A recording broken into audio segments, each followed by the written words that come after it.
नमस्कार, हमारे channel knowledge Sikar में आपका स्वागत है, जिसमें हम हिंदी और साइंस के ट्यूटोरियल वीडियोस अपलोड करते हैं। हमारा आज का हिस्ट्री का वीडियो है the revolt of 1857।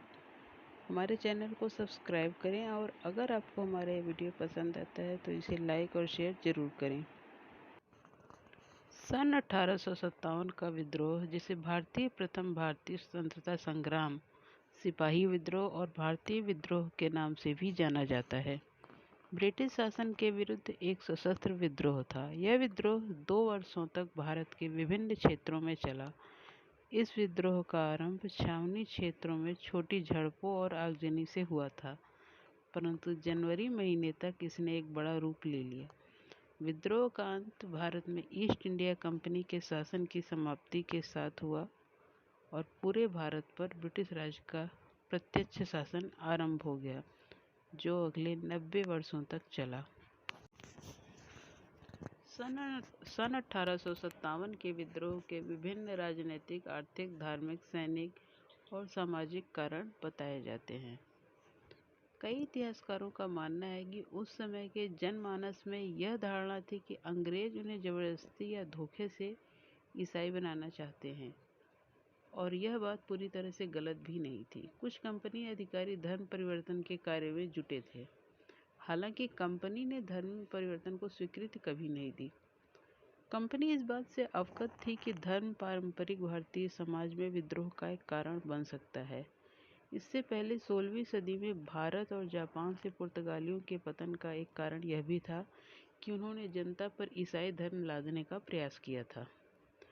Lord Dalhousie की राज्य हड़पने की नीति के अंतर्गत अनेक राज्य जैसे झांसी, अवध, सतारा, नागपुर और संबलपुर को अंग्रेजी राज्य में मिला लिया गया और इनके उत्तराधिकारी राजा से अंग्रेजी राज्य से पेंशन पाने वाले कर्मचारी बन गए। शाही घराने, जमींदार और सेनाओं ने अपने आप को बेरोजगार और अधिकारहीन पाया। ये लोग अंग्रेजों के हाथों अपनी शर्मिंदगी और हार का बदला लेने के लिए तैयार थे। लॉर्ड डलहौजी के शासन के 8 वर्षों में 10 लाख वर्ग मील क्षेत्र को कंपनी के अधिकार में ले लिया गया। इसके अतिरिक्त ईस्ट इंडिया कंपनी की बंगाल सेना में बहुत से सिपाही अवध से भर्ती होते थे। वे अवध में होने वाली घटनाओं से अछूते नहीं रह सके। नागपुर के शाही घराने के आभूषणों की कलकत्ता में बोली लगाई गई। इस घटना को शाही परिवार के प्रति अनादर के रूप में देखा गया। भारतीय कंपनी के कठोर शासन से भी नाराज थे, जो कि तेजी से फैल रहा था और पश्चिमी सभ्यता का प्रसार कर रहा था। अंग्रेजों ने हिंदुओं और मुसलमानों के उस समय माने जाने वाले बहुत से रिवाजों को गैर कानूनी घोषित कर दिया, जो कि अंग्रेजों द्वारा असामाजिक माने जाते थे। इसमें सती प्रथा पर रोक लगाना शामिल था। यहाँ ध्यान देने योग्य बात यह है कि सिखों ने यह बहुत पहले ही बंद कर दिया था और बंगाल के प्रसिद्ध समाज सुधारक राजा राम मोहन राय इस प्रथा को बंद करने के पक्ष में प्रचार कर रहे थे। इन कानूनों ने समाज के कुछ पक्षों में, मुख्यतः बंगाल में, क्रोध उत्पन्न कर दिया। अंग्रेजों ने बाल विवाह प्रथा को समाप्त किया और कन्या भ्रूण हत्या पर भी रोक लगाई। अंग्रेजों द्वारा ठगी की समाप्ति भी की गई, परंतु यह संदेह अभी भी बना हुआ था कि ठग एक धार्मिक समुदाय था या केवल साधारण डकैतों का समुदाय। ब्रितानी न्याय व्यवस्था भारतीयों के लिए अन्यायपूर्ण मानी जाती थी। सन 1853 में ब्रिटेन के प्रधानमंत्री लॉर्ड अब्रेडीन ने प्रशासनिक सेवा को भारतीयों के लिए खोल दिया, परंतु कुछ प्रबुद्ध भारतीयों के हिसाब से यह सुधार पर्याप्त नहीं था। कंपनी के अधिकारियों को भारतीयों के विरुद्ध न्यायालयों में अनेक अपीलों का अधिकार प्राप्त था। कंपनी भारतीयों पर भारी कर भी लगाती थी, जिसे न चुकाने की स्थिति में उनकी संपत्ति अधिग्रहित कर ली जाती थी। कंपनी के आधुनिकीकरण के प्रयासों को पारंपरिक भारतीय समाज में संदेह की दृष्टि से देखा गया। सन 1857 के विद्रोह का एक प्रमुख कारण कंपनी द्वारा भारतीयों का आर्थिक शोषण भी था। कंपनी की नीतियों ने भारत की पारंपरिक अर्थव्यवस्था को पूरी तरह से समाप्त कर दिया था। इन नीतियों के कारण बहुत से किसान, कारीगर, श्रमिक और कलाकार कंगाल हो गए थे। इनके साथ साथ जमींदारों और बड़े किसानों की स्थिति भी बदतर हो गई। सन 1813 में कंपनी ने एक तरफा मुक्त व्यापार की नीति अपना ली। इसके अंतर्गत ब्रितानी व्यापारियों को आयात करने की पूरी छूट मिल गई। परंपरागत तकनीक से बनी हुई भारतीय वस्तुएं इसके सामने टिक नहीं सकीं और भारतीय शहरी हस्तशिल्प व्यापार को अकल्पनीय क्षति हुई। रेल सेवा के आने के साथ ग्रामीण क्षेत्र के लघु उद्यम भी नष्ट हो गए। रेल सेवा ने ब्रितानी व्यापारियों को दूर दराज के गांवों तक पहुंच दे दी। सबसे अधिक क्षति कपड़ा उद्योग को हुई। इसके साथ लोहा व्यापार, बर्तन, कांच, कागज, धातु, बंदूक, जहाज और अंग्रेजी के उद्योगों को भी बहुत क्षति हुई। 18वीं और 19वीं शताब्दी में ब्रिटेन और यूरोप में आयात कर और अनेक रोकों के चलते भारतीय निर्यात समाप्त हो गया। खेती करने वाले किसानों की हालत भी खराब थी। ब्रितानी शासन के प्रारंभ में किसानों को जमींदार की दया पर छोड़ दिया गया, जिन्होंने लगान को बहुत बढ़ा दिया और बेगार और अन्य तरीकों से किसानों का शोषण करना प्रारंभ कर दिया। कंपनी ने खेती के सुधार पर बहुत कम खर्च किया और अधिकतर लगान कंपनी के खर्चों को पूरा करने में प्रयोग होता था। फसल के खराब होने की दशा में किसानों को साहूकार अधिक ब्याज पर कर्जा देते थे और अनपढ़ किसानों को कई तरीकों से ठगते थे। ब्रितानी कानून व्यवस्था के अंतर्गत भूमि हस्तांतरण वैध हो जाने के कारण किसानों को अपनी भूमि से भी हाथ धोना पड़ता था। इन समस्याओं के कारण समाज के हर वर्ग में असंतोष व्याप्त था। सन 1848 और सन 1856 के बीच लॉर्ड डलहौजी ने डॉक्ट्रिन ऑफ लैप्स के कानून के अंतर्गत अनेक राज्यों पर अधिकार कर लिया। इस सिद्धांत के अनुसार कोई राज्य क्षेत्र या ब्रितानी प्रभाव का क्षेत्र कंपनी के अधीन हो जाएगा यदि क्षेत्र का राजा निसंतान मर जाता है या शासक कंपनी की दृष्टि में अयोग्य साबित होता है। इस सिद्धांत पर कार्य करते हुए लॉर्ड डलहौजी और उसके उत्तराधिकारी लॉर्ड कैनिंग ने सतारा, नागपुर, झांसी, अवध को कंपनी के शासन में मिला लिया। कंपनी द्वारा तोड़ी गई संधियों और वादों के कारण कंपनी की राजनीतिक विश्वसनीयता पर भी प्रश्न चिन्ह लग चुका था। सन 1849 में लॉर्ड डलहौजी की घोषणा के अनुसार बहादुर शाह के उत्तराधिकारी को ऐतिहासिक लाल किला छोड़ना पड़ा और शहर के बाहर जाना पड़ा। और सन 1846 में लॉर्ड कैनिंग की घोषणा कि बहादुर शाह के उत्तराधिकारी राजा नहीं कहलाएंगे ने मुगलों को कंपनी के विद्रोह में खड़ा कर दिया। भारतीय सिपाही मूलतः कंपनी की बंगाल सेना में काम करने वाले भारतीय मूल के सैनिक थे। बम्बई, मद्रास और बंगाल प्रेसिडेंसी की अपनी अलग सेना और सेना प्रमुख होते थे। इस सेना में ब्रिटिश सेना से अधिक सिपाही थे।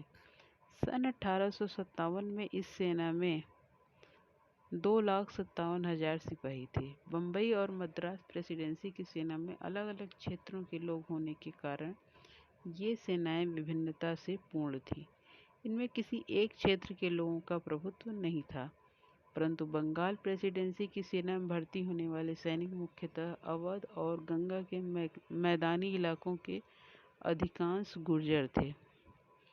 कंपनी के प्रारंभिक वर्षों में बंगाल सेना में जातिगत विशेषाधिकारों और रीति रिवाजों को महत्व दिया जाता था, परंतु सन 1840 के बाद कलकत्ता में आधुनिकता पसंद सरकार आने के बाद सिपाहियों में अपनी जाति खोने की आशंका व्याप्त हो गई।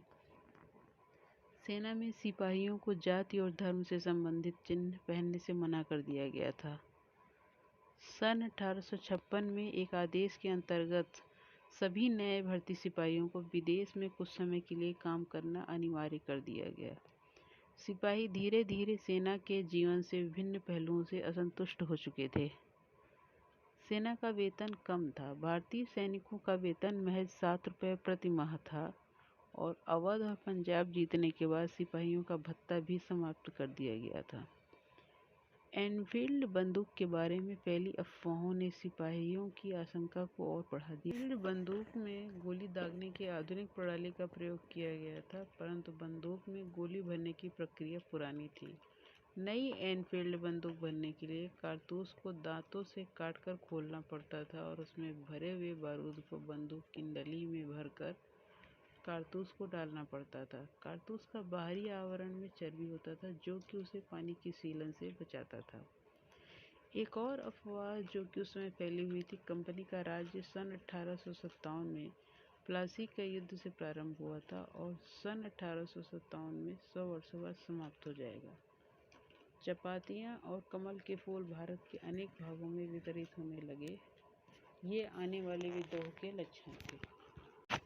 विद्रोह प्रारंभ होने के कई महीनों पहले से तनाव का वातावरण बन गया था और कई विद्रोहजनक घटनाएं घटी। 24 जनवरी 1957 को कलकत्ता के निकट आगजनी की कई घटनाएं हुईं। 26 फरवरी 1957 को 19वीं बंगाल नेटिव इन्फेंट्री ने नए कारतूसों का प्रयोग करने से मना कर दिया। रेजिमेंट के अफसरों ने तोपखाने और घुड़सवार दस्ते के साथ इसका विरोध किया, पर बाद में सिपाहियों की मांग मान ली गई। मंगल पांडे 34वीं बंगाल नेटिव इन्फेंट्री में एक सिपाही थे। 29 मार्च 1957 को बैरकपुर परेड मैदान कलकत्ता के निकट मंगल पांडे, जो दुगुआ रहीमपुर के रहने वाले थे, रेजिमेंट के अफसर लेफ्टिनेंट बाग पर हमला करके उसे घायल कर दिया। जनरल जॉन हेयरसे ने जमींदार ईश्वरी प्रसाद को मंगल पांडे को गिरफ्तार करने का आदेश दिया, पर जमींदार ने मना कर दिया। सिवाय एक सिपाही शेख पलटू को छोड़कर सारी रेजिमेंट ने मंगल पांडे को गिरफ्तार करने से मना कर दिया।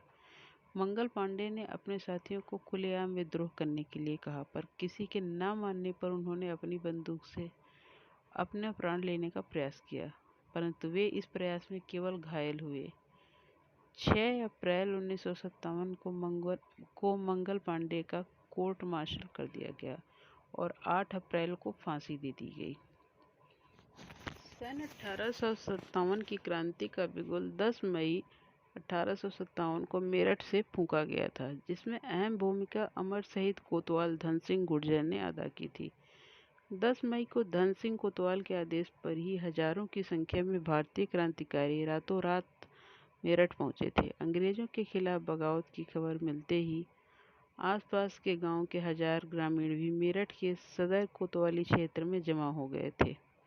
इसी कोतवाली में धन सिंह पुलिस चीफ के पद पर तैनात थे।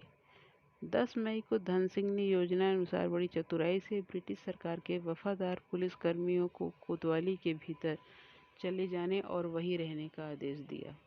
देर रात 2 बजे धन सिंह के नेतृत्व में केसरगंज मंडी स्थित जेल तोड़कर 836 कैदियों को आज़ाद कराकर जेल को आग लगा दी गई। सभी कैदी क्रांति के शगल में शुमार हो गए। इसके बाद क्रांतिकारियों के बड़े समूह ने पूरे सदर बाजार और कैंट क्षेत्र अंग्रेजी हुकूमत से जुड़ी हर चीज़ नेस्तनाबूद कर दी। रात में ही क्रांतिकारी दिल्ली कूच कर गए। क्रांतिकारियों की जंग आज़ादी की इस पहल ने अंग्रेजी हुकूमत की जड़ें हिला दी, जिसके ब्रिटिश सरकार ने धन सिंह इसका दोषी पाया गया और गिरफ्तार कर मेरठ में ही फांसी पर लटका दिया गया। कोतवाल धन सिंह के बलिदान को देखकर ही उन्हें क्रांति के जनक के रूप में जाना जाता है।